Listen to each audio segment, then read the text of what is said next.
Bob and I saw a large billboard with a picture of a farm in Canada. It was a beautiful poster. A golden grain field waving in the breeze, a young farmer in a white shirt behind a beautiful set of horses, a young wife with a baby in her arms bringing a basket of goodies to the field. It was extremely tempting. My husband told me I'd better prepare myself to go back in history 100 years. Well, this looks like where my mother and dad first came when they came to Canada, about 75 years ago. Can you imagine such a remote place to come to from a big city in Holland, to come to a little place in the bush like this? It'd be quite a shock, I think. I was born here, and I still feel that way when I come here, how remote it is. It was the end of September when I arrived, and I had never seen a more desolate place. The weeds grew wild around the log cabin, as tall as a man.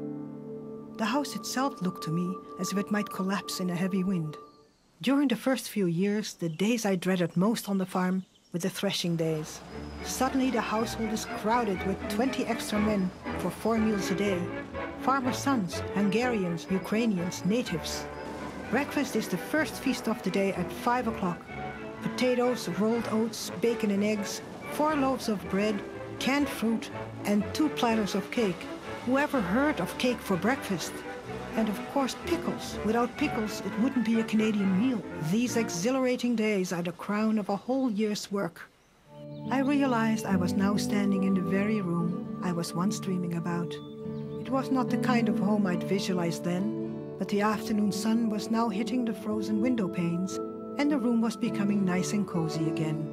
And from the direction of the barn came a cheerful whistling, the same whistling I'd gladly listened to all those years ago. I am so glad Bob and I wound up in Canada after all. Observe the laws of Canada. And fulfill my duties